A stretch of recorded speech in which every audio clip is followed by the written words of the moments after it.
নেপোলিয়নের নাম আমরা সবাই জানি।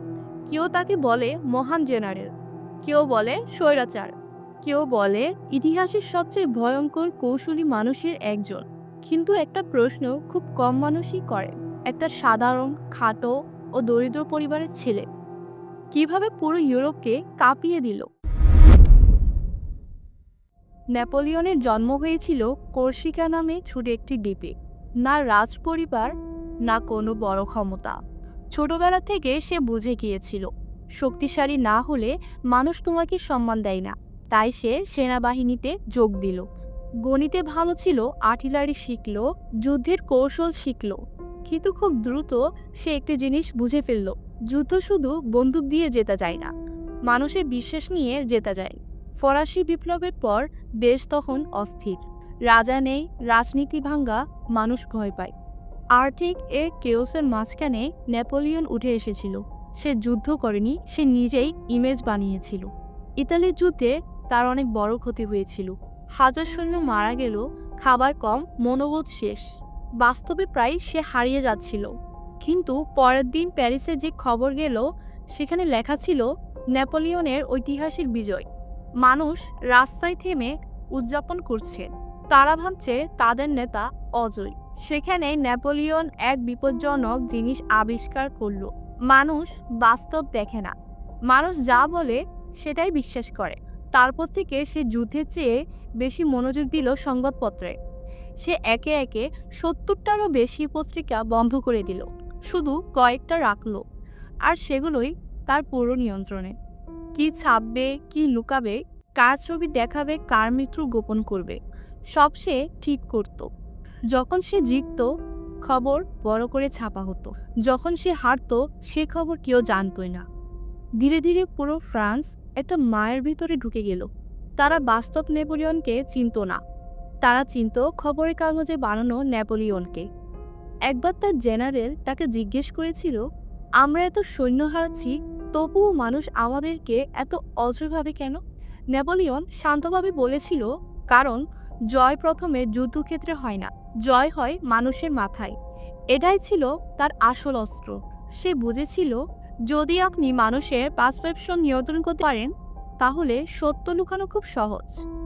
আর যখন মানুষ শুধু আপনার ভাষণ শোনে, তখন তারা নিজেরাই আপনার সৈন্য হয়ে যায়। আজ 200 বছর পরে আমরা ভাবি নেপোলিয়ন ছিলেন মহান যোদ্ধা, কিন্তু সত্যি বলতে সে ছিল একজন মাস্টার সাইকোলজিস্ট। সে জানতো মানুষ সত্যের জন্য লড়ে না, মানুষ গল্পের জন্য লড়ে।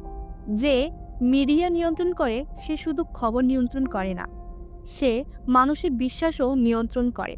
আর যে বিশ্বাস নিয়ন্ত্রণ করে, সে পুরো জাতিকেই নিয়ন্ত্রণ করে। নেপোলিয়ন আমাদের প্রথম যে জিনিসটা শিখিয়েছিল, মানুষ সত্য দেখে সিদ্ধান্ত নেয় না, মানুষ যা বিশ্বাস করে সেটার উপরই সিদ্ধান্ত নেয়। সে যুদ্ধে হারলেও মানুষ তাকে জয়ই ভাবত, কারণ তাদের চোখ যুদ্ধক্ষেত্রে ছিল না, তাদের চোখ ছিল খবরের কাগজে। সাইকোলজি একে বলে পারসেপশন বেস। যদি তুমি মানুষের পারসেপশন নিয়ন্ত্রণ করতে পারো, তাহলে সত্যি বদলাতে লাগে না, শুধু গল্প বদলালেই হয়। আজও একই জিনিস হচ্ছে। মিডিয়া, সোশ্যাল মিডিয়া, নিউজ, সবাই তোমার মাথায় একটা রিয়েলিটি বানিয়ে দেয়। তুমি ভাবো তুমি নিজে চিন্তা করছো, আসলে তুমি অলরেডি প্রোগ্রামড। নেপোলিয়ন বুঝেছিলেন, অস্ত্র দিয়ে তুমি মানুষের শরীর নিয়ন্ত্রণ করতে পারো, কিন্তু তথ্য দিয়ে তুমি মানুষের মস্তিষ্ক নিয়ন্ত্রণ করতে পারো। তাই সে শত্রুকে মারার আগে খবরের কাগজে নিয়ন্ত্রণ করেছে, কারণ মানুষ যাতে অন্য কিছু না শুনে, তাহলে তারা তোমার কথাকেই সত্যি ধরে নেয়। এটাকেই বলে ইনফরমেশন মনোপলি। যখন একটাই সোর্স থাকে, মানুষ তখন প্রশ্ন করা বন্ধ করে দেয়। আর যখন মানুষ প্রশ্ন করা বন্ধ করে দেয়, তখনই শুরু হয় ডিক্টেটরশিপ। সবচেয়ে বিপজ্জনক শিক্ষা এটাই, মানুষ ফ্যাক্টস মনে রাখে না, মানুষ স্টোরি মনে রাখে। নেপোলিয়ন একটা চরিত্র বানিয়েছিল, অজয় নেতা। মানুষ সে গল্পের প্রেমে পড়ে যায়। সে হেরেছে কিংবা জিতেছে, সেটি ম্যাটার করেনি, কারণ মানুষ একটা সত্যের জন্য লড়ে না, মানুষ হিরোর জন্য লড়ে। আজও তাই রাজনীতি, ব্র্যান্ড, ইনফ্লুয়েন্সার সবাই গল্প বিক্রি করে, কারণ স্টোরি ইমোশন ট্রিগার করে, আর ইমোশন লজিককে হারিয়ে দেয়। আজ আমরা প্রত্যেকে সে একই ব্যাটারফিল্ডে আছি। Media, social media, trend, news সবাই আমাদের পারসেপশন শেপ করে। তাহলে নলেজ এখানেই শেষ নয়। প্রকৃত স্বাধীনতা আসে নিজের মনের নিয়ন্ত্রণ থেকে। যে গল্প আপনি মানছেন সেটাই আপনার বাস্তবতা। সুতরাং চিন্তা করুন, প্রশ্ন করুন এবং নিজেই যাচাই করুন। যদি আপনি নিজের পারসেপশন নিয়ন্ত্রণ করতে শিখেন, তাহলে শুধু আপনি তথ্যের বিপ্লব আনবেন না, বরঞ্চ আপনি নিজের রিয়েলিটি বানাতে পারবেন।